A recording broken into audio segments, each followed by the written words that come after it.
Hey, hey, hey! Here we are. Kenzie and I are here today representing the National Day of Freedom and Justice. We're going to wait about a minute for some of y'all to come on and join us.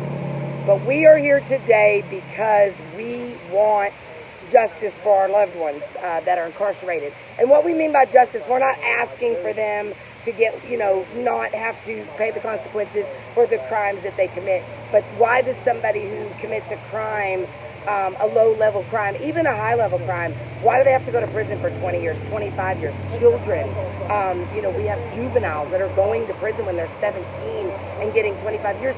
Their brain isn't even developed by now. So that's what we mean by national, freedom and justice. We just want justice for our loved ones. They're in lockdown. They're in, horrible conditions. We see. They are, dying of COVID. They are subjected in there of COVID when they qualify to come home on a compassionate release. And we're asking for politicians. You guys, it's a voting year. And so you've got to do your research and see who is for and against criminal justice reform, because we need it. We still have laws that are affecting our loved ones that were implemented in the 80s, okay? Life isn't even the same as it was in the 80s. So we want freedom and justice for incarcerated loved ones. So I'm going to read this, actually. I am going to read it verbatim because it came from the ACLU website, and I really think, John, you could join us.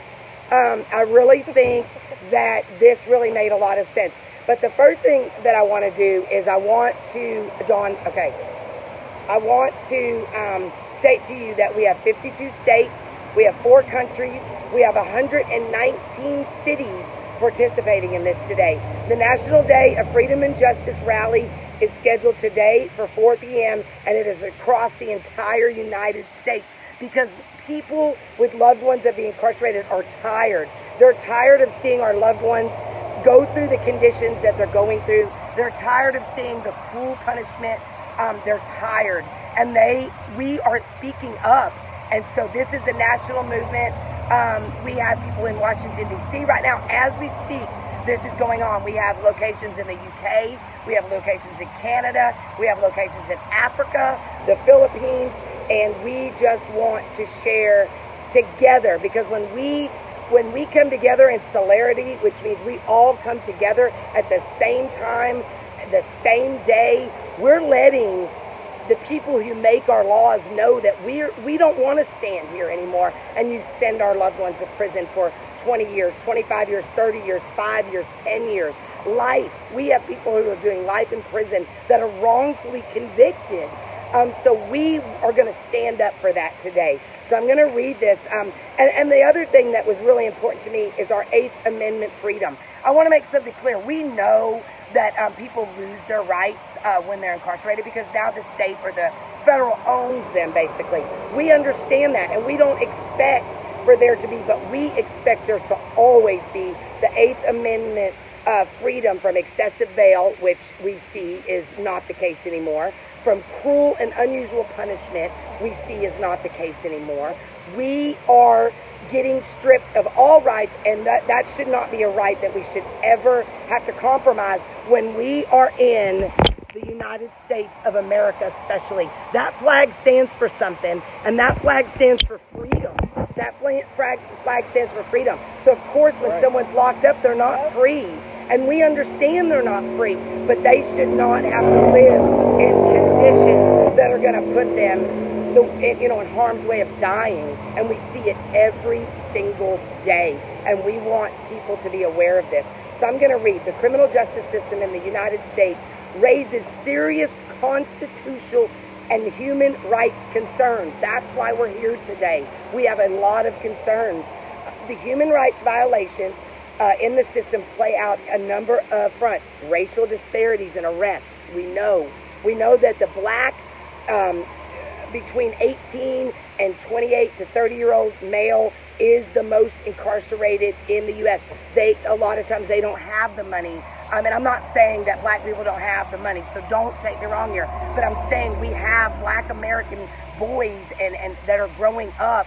They don't have the money for attorneys. They don't have to be able to fight.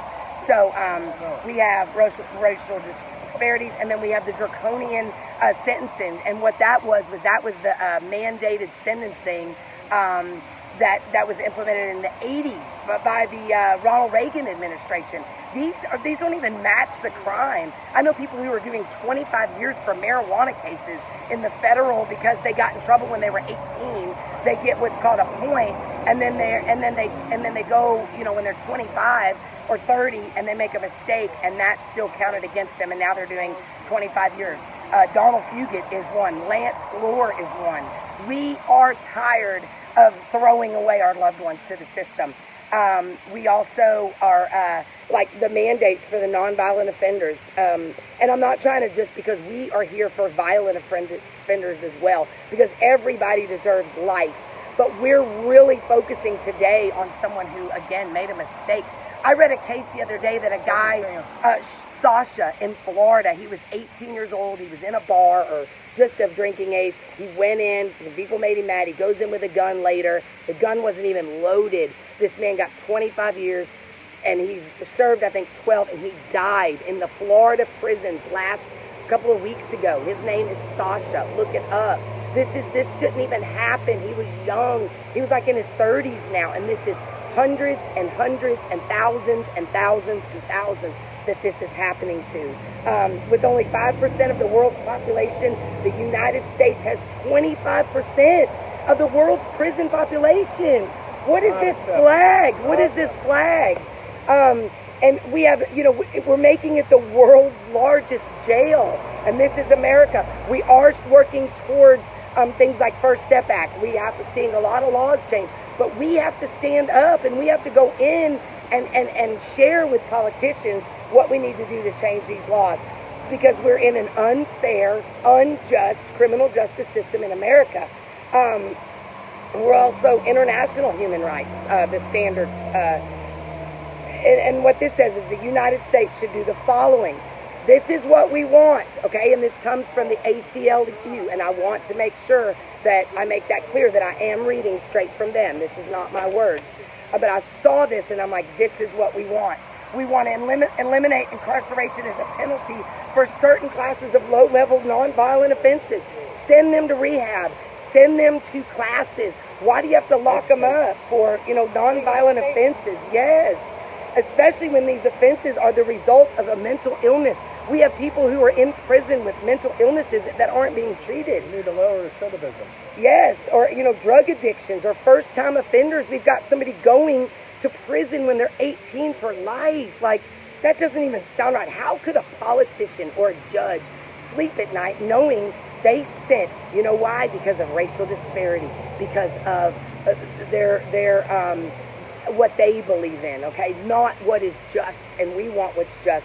We want to strengthen cost-effective alternatives to incarceration and drug treatment programs, and that's where we want our money to go. We want to treat people and teach them how to be a productive member of society, not lock them away for, how long have your loved ones been in segregation? For weeks, Kinsey, months, years.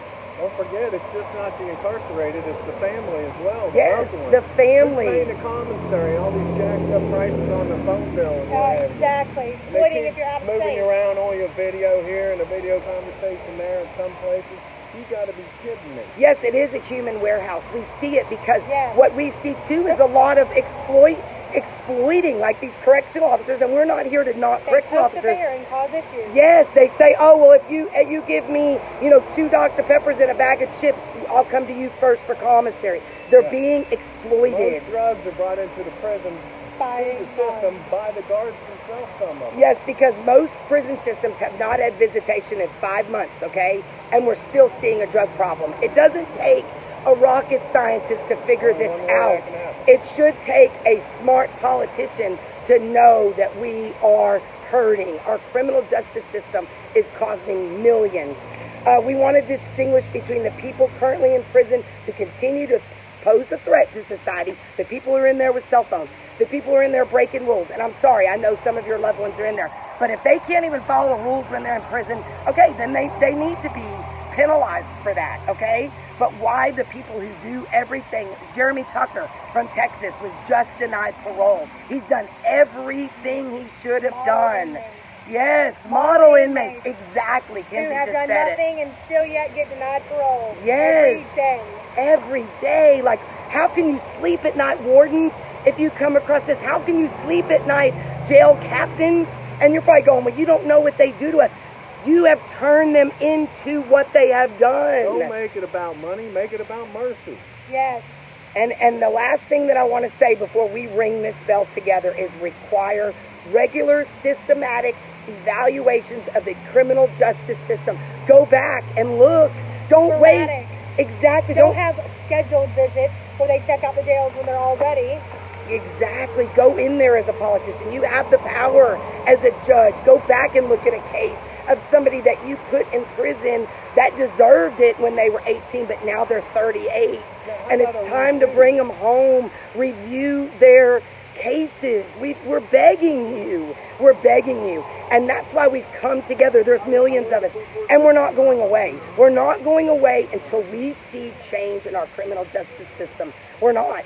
And we are ringing the bell from Alabama to Washington, D.C., Virginia, West Virginia. If I don't name your state, it's not because we're not recognizing that. It's because it's going on in so many places we don't even know. We don't even know what to do anymore. We've got Texas, California, Florida, Wisconsin. Stand up. Yeah, I mean, you know what I'm saying? Rhode Island, Kansas. There's not a state, Missouri, Michigan. Yes, there's not a state that's too small or that's too that we can't stand up and be a voice for the voiceless. All right. South will rise again. It's time, baby. That's right. Alabama to Wisconsin to Washington D.C. We ask you politicians because this will go viral. East to west. Yep. North Dakota, South Dakota, North Carolina, South Carolina, Florida, California, burning down. Yes. Let them out. Yeah. Let them go home to their loved ones. Freeze out there. Yeah. Can't. All right. So. Does anybody have anything else they want to add today?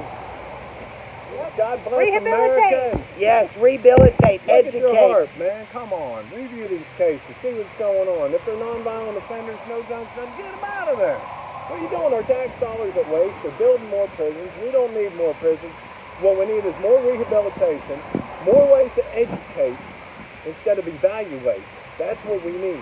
That's what we need done.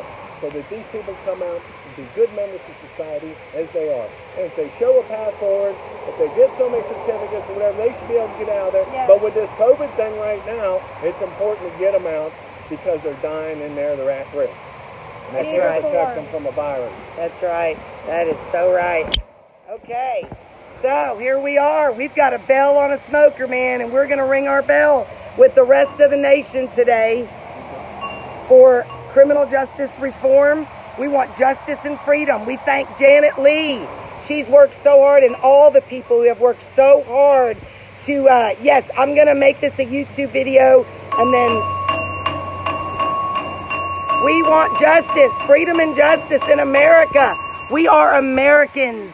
We should not be going through this in our country. See, yes, this man probably thinks we're crazy, but you know what? We want people to hear us. We're tired. We're tired. That man will probably never come back here because he thinks we're crazy, but you know what? We are, because we're crazy about our loved ones coming home. We want freedom. We want justice. We want rehabilitation. And that's right, we want criminal justice reform now. Thank you for all that you do. Be a voice for the voiceless. We love you, we thank you, and God bless you all. Peace out, man.